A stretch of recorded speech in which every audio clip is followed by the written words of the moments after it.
সেই গোষ্ঠীর গোষ্ঠী তারাই আল্লামা সাঈদীর বিরুদ্ধে জেনার তোহমাত দিয়েছে। হুজুরদের খাবাইও না, আলেমদের খাবাইও না। আলেমদের ভালো দোয়াও কাজে লাগে, খারাপ দোয়াও কাজে লাগে। কথা বলেন ঠিক না বেঠিক? তাই তো বলতেছিলাম, যারা আল্লাহ মানবে না, রসুল মানবে না, তারা যাবে কোথায়? জাহান্নামে। তাহলে আল্লাহ মানতে গেলে কোরআন মানতে হবে, রসুল মানতে গেলে হাদিস মানা লাগবে। আল্লাহ নবী বলেন, আমি নবী বিদায়ের সময় বললেন, আমি তোমাদের সামনে কয়টা জিনিস রেখে গেলাম, লান তাদিল্লু মা তামাসসাকতুম বিহিমা কিতাবাল্লাহি ওয়া সুন্নাতা নবীহি। আমি দুইটা জিনিস রেখে গেলাম, আল্লাহর কোরআন আর রাসূলের সুন্নাত। যতদিন আঁকড়ে ধরে রাখবা ততদিন পথভ্রষ্ট হবে না। সুতরাং কে কি ফতোয়া দিল আর কে বিরোধিতা করলো ওটা আমার দেখার দরকার নাই। আমার দেখার দরকার কোরআন হাদিস মানতে পারলাম কিনা। তাহলে কোরআন হাদিস মেনে চলতে হবে। রাজি? রাজি। জিহাদি কি বললো ওটা আমার জানার বিষয় না। কোরআনে যদি থাকে জিহাদির কথা মানবো, কোরআনে যদি না থাকে হাজারো জিহাদির কথা মানতে রাজি না। বুঝিয়াইছে তো?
সিরিয়ায় গিয়েছিলেন, সিরিয়ায় যেয়ে চিন্তা করলেন, সিরিয়ায় যেয়ে চিন্তা করে মুসা তো এককভাবে রাষ্ট্রনায়ক হয়ে করার মতন তো কেউ নাই, আমাকে একটু প্রতিদ্বন্দ্বী করা লাগবে। কিন্তু রাজনীতি করতে গেলে দুইটা জিনিস লাগে, এক লাগে অর্থ আর এক লাগে কর্মী। যদি আপনার দলে কর্মী না থাকে আপনি দল করতে পারবেন না, আর দল করতে গেলে এখন অর্থের বড় প্রয়োজন। কিন্তু আমাদের দেশে কর্মী লাগে না, অর্থ হলেই চলে। সারাটা জীবন এক দলের রাজনীতি করলাম, 28 তারিখে 29, 30 তারিখে 29 তারিখে জেলখানা থেকে বেরিয়ে এসে সরকারি টিকিট নিয়ে দলের নমিনেশন পেয়ে গেলাম, অথচ যার দলে থাকলাম সে দল কিছুই হলো না। এদেরকে বলা হয় হ্যাডাম নেতা। কি নেতা? হ্যাডাম নেতা। তার ভিতরে হ্যাডাম নেতা দুইজন, একজন হচ্ছে ঘড়ি মার্কা, আর একজন হলো কি মার্কা জানো, উনি বোধহয় সরকারি প্রতীক পেয়েছিলেন, ওই যে ঝালকাঠির শাহজাহান ওমর, আর একজন হলো ইব্রাহিম বীর প্রতীক। দুই হ্যাডাম নেতা নির্বাচনে আসলো, সারা জীবন বললে এদের সঙ্গে নির্বাচন করা যাবে না, এরা টাকাখোর, এরা জাতীয় মুনাফিক, এরা মীর জাফরের ভূমিকা পালন করতেছে। কথা বলেন ঠিক না বেঠিক? এরকম মীর জাফরের ভূমিকা পালন করেছিল মুসার আপন চাচাতো ভাই, নাম কি? কারণ উনি চিন্তা করলো দল করতে গেলে কয়টা জিনিস লাগবে, একটা হলো অর্থ লাগবে, আর একটা কর্মী লাগবে। এখন কর্মী তো নাই, কিন্তু অর্থ হলে কর্মী কেনা যায়। এখন অর্থের দরকার, এখন অর্থ কোথায় পাবো? একদিন সবুরার ওনার মুসার বুনিরার নিজে যেই বলতেছে, ভাই তুমি তো আল্লাহর নবী রে ভাই, আমরা না খেয়ে আসি, তুমি কি একটু ব্যবস্থা করতে পারো না? মুসা বুনির চোখের পানি দেখে, ভগ্নিপতির কান্না দেখে বললে, একটা ল নিয়ে আয়। নিয়ে এসলো একটা ল। মুসা আলাইহিস সালাম ল কানা নিয়ে ঘরের ভিতরে যে পরশপত্র ছিল, পরশপত্র ঠেকাইলো। ঠেকালি ল পরশপত্রের সঙ্গে ঠেকালি কি হয়? সোনা হয়ে গেল। সপুরাই এসে বলতে চাই নাও সোনা বিক্রি করে অর্ধেক দান করবা, আর অর্ধেক আমাদের পরিবারে লাগাবা। কারণ জিজ্ঞেস করলো যাওয়ার সাথে সাথে সোনা পেইল কই? কি জানি ঘরের ভিতরে কি ছিল, তার ভিতরে ঠেকাইছে, সোনা হয়ে গেছে। কারণ বলতেছে ওইটাই চুরি করা লাগবে, ওই যেটাই ঠেকাই সোনা হয়েছে ওইটাই কি করা লাগবে? চুরি করা। দুইজন চুরি করল। এবার চুরি করার পর যত বাগানে যত ল ছিল, যত পরিমাত্রা ল ছিল, ঠেকায় আর শোনা হয়, ঠেকায় আর শোনা হয়, ঠেকায় আর শোনা হয়। শোনা হইতে হইতে এখন কারুন কোটি কোটি টাকার মালিক। কারুনের স্যান্ডেলের ভিতরে কেনা পয়সা ছিল না, এখন কারুন কোটি কোটি টাকার মালিক। কেতাবে আসছে কারুনের যে টাকার বাক্স ছিল, ওই বাক্সে যে তালা মারা ছিল, ওই তালায় যে চাবি ছিল, ওই চাবি বহন করতে গিয়ে 70টা উট লাগতো। তাহলে তালা কত, বাক্স কত, আর টাকাই বা কত, বাড়ি দিয়ে হিসেব করবেন। ওই এখন হিসেব করতে গেলে অশোনা হবে না। 3 টাকার মালিক হইয়ে কোনো ব্যাঙের মতন ফলো আর ক্যামেরা চেনো চেনো চেনো চেনো।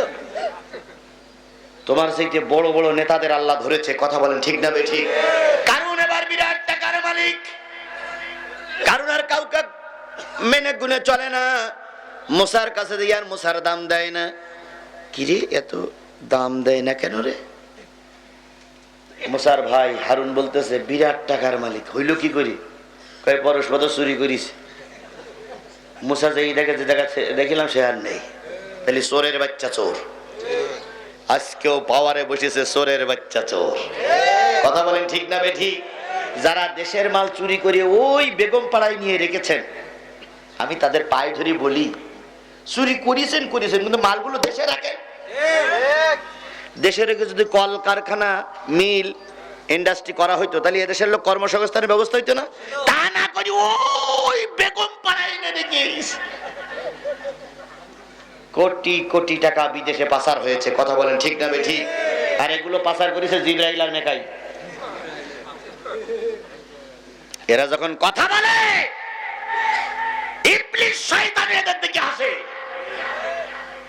মঞ্চে দাঁড়িয়ে টুপি এক কান বেকাই সুরে মাথায় দেয়, দিয়ে কয় বিসমিল্লাহির রহমানির রহিম সালেম আলাইকুম।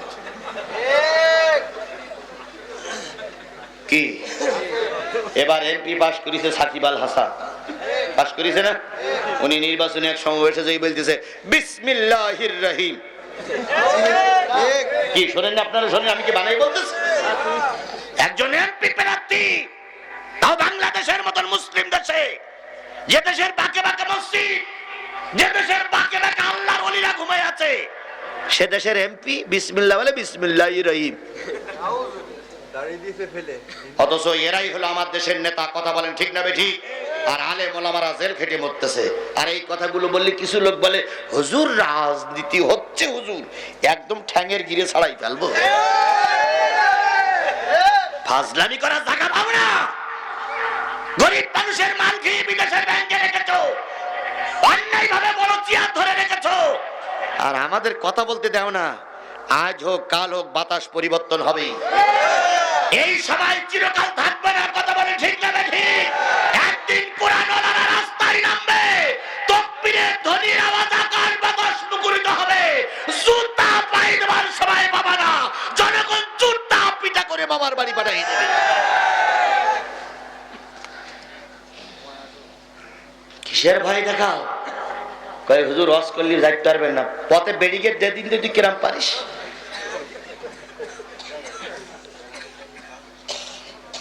আমি আমার গতিতেই চলি। কথা বলেন ঠিক না বেঠিক?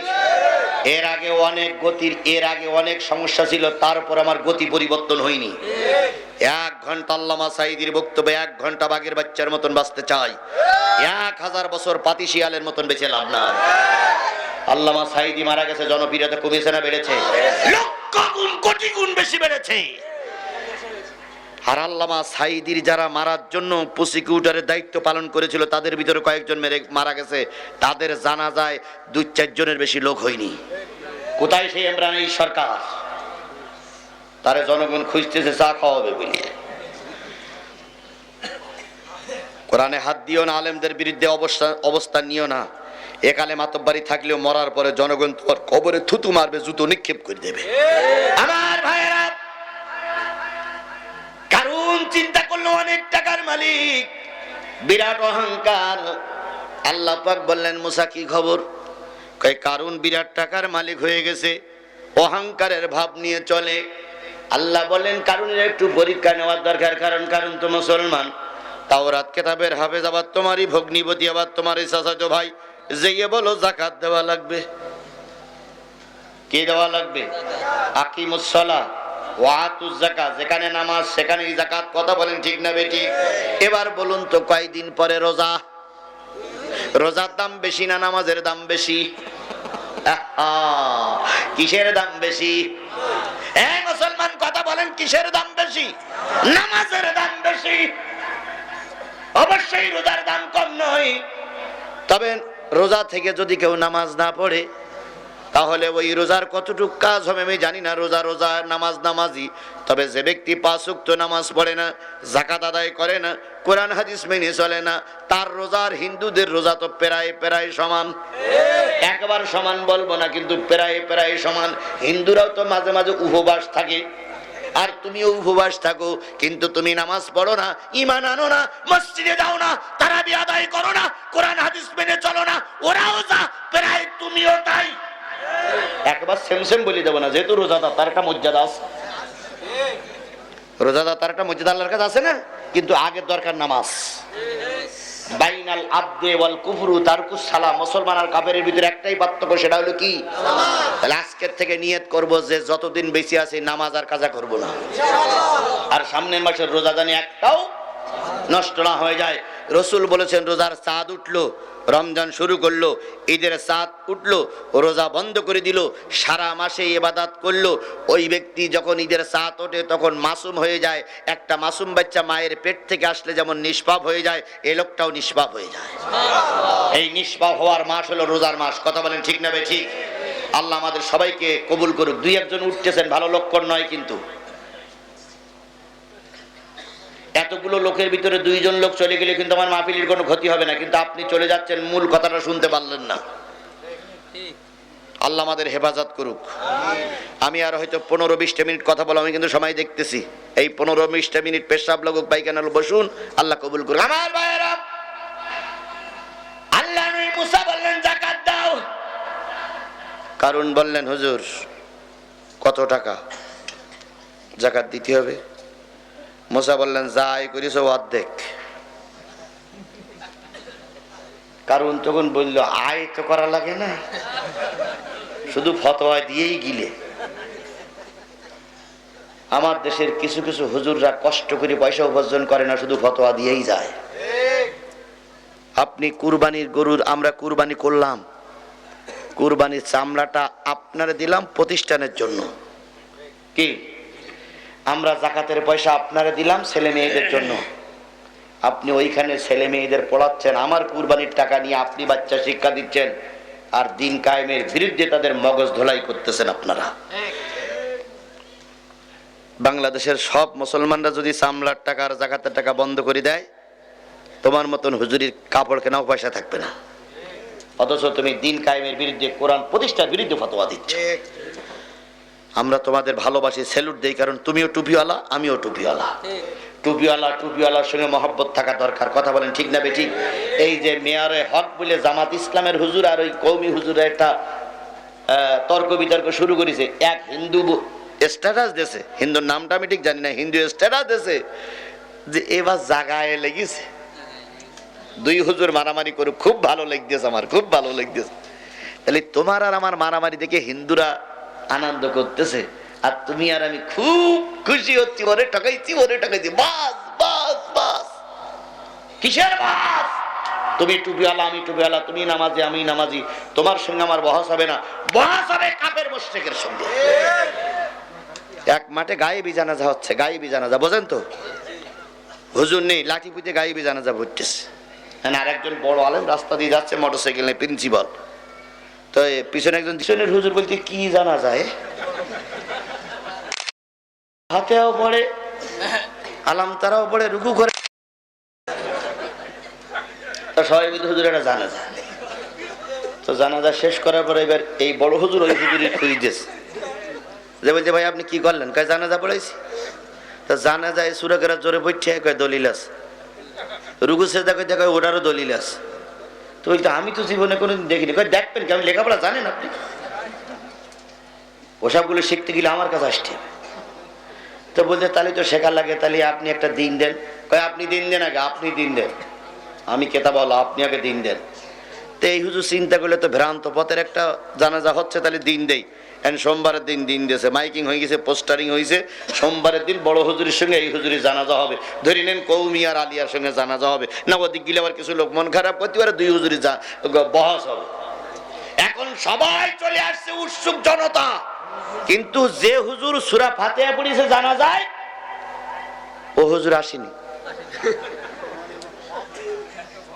সূরা ইখলাস পড়িয়েছে জানাজায়, রুকু করেছে, আসেনি। কিরে এত বড় হুজুর আসলো না কেন? বাসের দাম দিল, আসলো না কেন? এখন সবাই যখন বাড়ি চলে যাচ্ছে, উনি তখন আইছে। জনগণ বলতেছে হুজুর মাল পাওয়া গেছে। এবার হুজুরের সামনে যাওয়ার পরে বলছে কি আপনারা এত হইজগর করতেছেন? কয় আপনার সঙ্গে বহস হবে, আপনি কোথায় ছিলেন? কয় আসছি তো। তাহলে বহসের লাগে বসে। তখন বলতেছে আপনার তো বহুত লোক, এত লোকের সঙ্গে তো বাস করে পারা যাবে না, তা আপনাদের ভিতরে সবচেয়ে যিনি বড় হুজুর আছে তার খুঁজে দেন। প্রিন্সিপালের দেশে, প্রিন্সিপালের দিয়ে বলতে হুজুর শোনেন, এই জনগণের সামনে তো প্রশ্ন উত্তর করা যাবে না, আপনি আর আমি পাশাপাশি বোধ একটু দূরে যাই। যেই বলতেছে হুজুর এই জানাজা নামাজে সূরা ফাতিহা, ইখলাস শরীফ, দুরূদ শরীফ, তারপরে এই যে রুকু সিজদা করতে, এটা জানাজা নেই, তা আপনি করলেন কেন? কয় করলাম এই কারণে যে আমার কেউ চিনত না,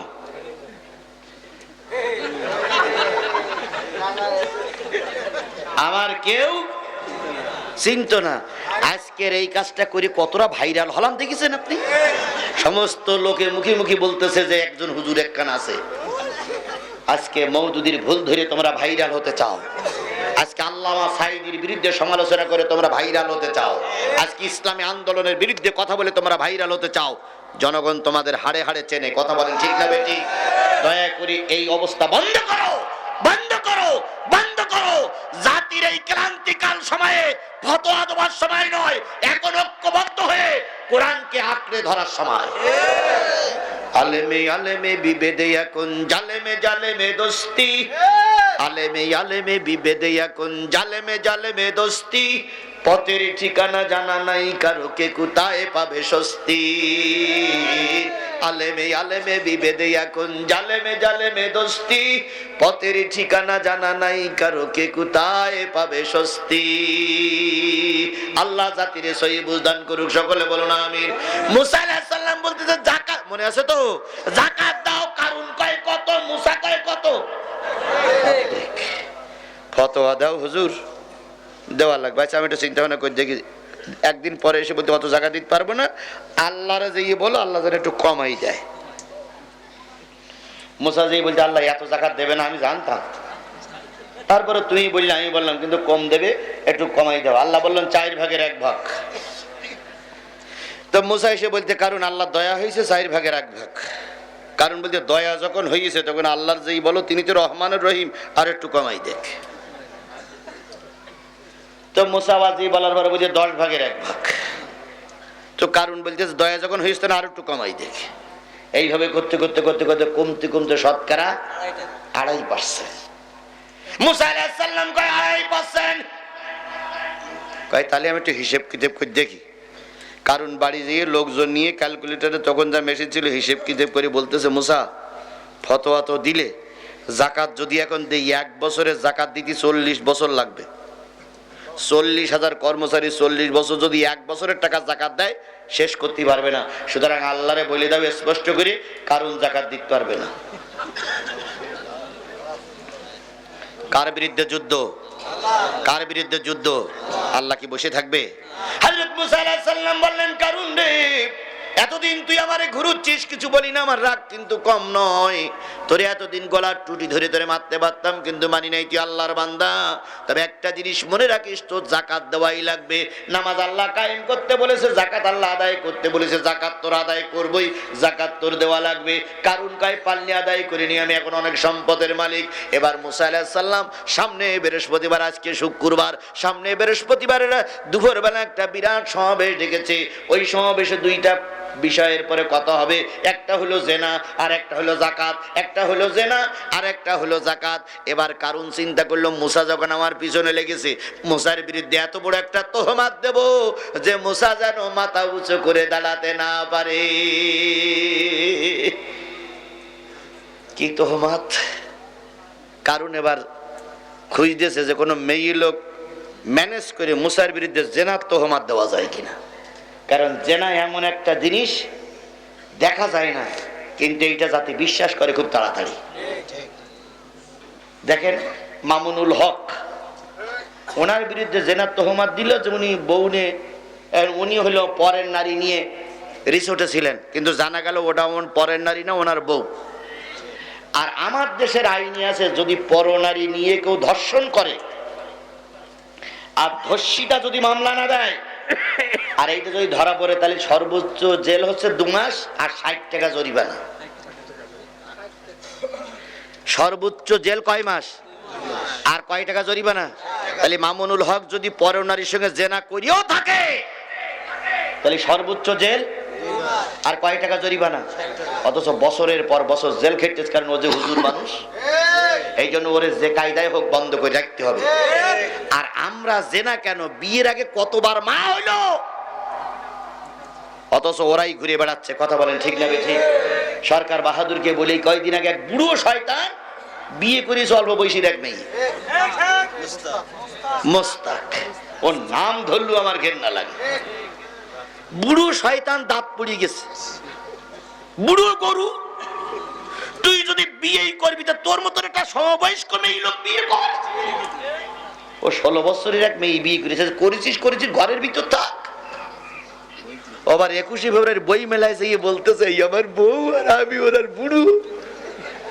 জনগণ ফেলে মেরিয়েছে জুতো,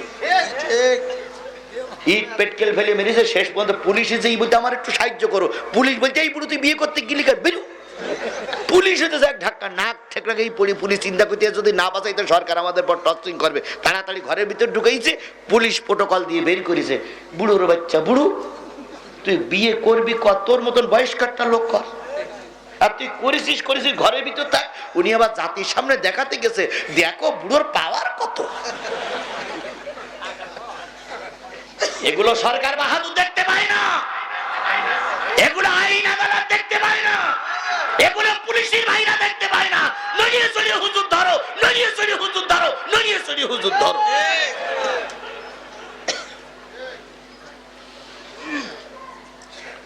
কারণ চিন্তা করলো, মুসা যখন আমার পিছনে লেগেছে, তাহলে এর বিরুদ্ধে কি তহমাত দিতে হবে? জেনার তহমাত দিতে হবে। কারণ এবার চিন্তা করলো কারে পাওয়া যায়। এক নারীর কাছে বলতেছে, নারীর বাড়ি যেয়ে বলতেছে, বোন মহাবিপদ। কয় কি? কয় মুসা আমার বিরুদ্ধে লেগেছে, তোমার তো 3 বছর আগে স্বামী মারা গেছে, তোমার তো শরীর স্বাস্থ্য ভালো, এখন যদি কালকে তুমি সাক্ষী দিতে পারো যে তোমার পেটে একটা বাচ্চা আছে, আর এই বাচ্চার বাবা হলো মুসা হুজুর, তাহলে তোমার আমি 1 বস্তা সোনার টাকা দেব, বিনিময়ে আমি অন্তত বেঁচে গেলাম। মহিলাকে আস্তাগফিরুল্লাহ, নাউযুবিল্লাহি মিন যালিক। মুসা একটা হুজুর মানুষ, আরো আল্লাহর নবী, শুধু নবী না তিনি রসুলও বটে, তার বিরুদ্ধে আমি তহমাত দেওয়া পারবো না। কয় ভেবে দেখো 1 বস্তা টাকা।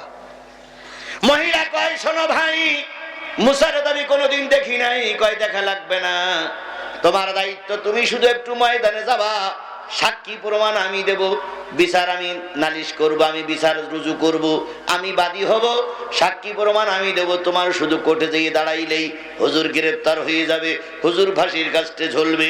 কারণের কথা শুনে ওই মহিলা তখন চিন্তা করলো, 1 বস্তা টাকা যদি পাই, সারা জীবন আমার আর কিছু করা লাগবে না। মহিলা একটু চুপ করে গেছে। 5 জন দালাল লাগাই দিয়েছে, কালকে এই মহিলার ময়দানে হাজির করবি। এবার মুসা আলাইহিস সালাম পরের বৃহস্পতিবারের দুপুরের পরে যখন সমাবেশ শুরু করেছে, প্রথম জাকাতের কথা বলে যেই না জেনার কথা বলেছে, ওই কারণ ছিল মঞ্চের অতিথি। কারণ নিচে নেমেই বলতেছে, হ্যাঁ হুজুর দাঁড়াও, তুমি তো জেনার বিরুদ্ধে কথা বলতেছো, সূরা কাসাস পড়ি দেখেন, আমি বানানো কথা বলতেছি না। তুমি তো জেনার বিরুদ্ধে কথা বলতেছো, তুমি যদি জেনা করো তাহলে তোমার শাস্তি কি? মুসা বলতেছে, ভাই তুমি কি বলতেছো? কয় তুমি জেনা করলে শাস্তিটা কি? তখন মুসা বলতেছে, আমি বিবাহিত, আমি জেনা করলে বুক পর্যন্ত পুঁতে মারতে হবে। এই কই সেই মহিলা, কই সেই মহিলা, কই কই কই? 5 জন দালাল উঁচু করে দিয়েছে। সামনে আসার পরে বলতেছে, হে বিচারক মন্ডলী, যারা উপরে চেয়ারম্যান মেম্বার যারা বসে আছেন, দেখেন তো এই মহিলার বাচ্চা বাচ্চা মনে হচ্ছে না পেটে? অথচ গ্রামের লোক বলতেছে এই মহিলার 3 বছর আগে স্বামী মারা গেছে, তাহলে মা হইল কি করে? তো ওই মহিলা কালকে আমার কানে কানে বলিছে, আমার পেটে বাচ্চা, এর জন্য দায়ী হইল তোমাকে মুসা হুজুর। এই মুসা হুজুর রাত্রি এসে বের প্রলোভন দেখায় আর আমার সঙ্গে এইসব কাজ করে যায়, আমি এখন মা হয়েছি। নাউজুবিল্লাহ, নাউজুবিল্লাহ, নাউজুবিল্লাহ। মুসার বিরুদ্ধে জেনার তহমাত দিয়েছিল যে জাতি, সেই মুসলমান নাম ধরা জাতি আজও সমাজে আছে। বলুন তো, মুসা আলাইহিস সালামের মর্যাদা বেশি না আল্লামা সাঈদীর মর্যাদা বেশি? তাহলে মুসা আলাইহিস সালামের বিরুদ্ধে জেনার তহমাত দিতে কি বলে দেল কাপিনি, সেই রক্তে যাদের জন্ম, সেই গোষ্ঠীর গোষ্ঠী তারাই আল্লামা সাঈদীর বিরুদ্ধে জেনার তহমাত দিয়েছে। এ জাতি আজও আছে, কিয়ামত পর্যন্ত থাকবে। কথা বলেন ঠিক না বেঠিক? অথচ তিনি ছিলেন নিষ্কলুষ। আমি যদি বলেন হুজুর আপনি কি করে বুঝলেন, আমি নিজে পিরোজপুর সফর করেছি, নিজে, কারোর কথার দালালি আমি করিনি, নিজে পিরোজপুর সফর করেছি।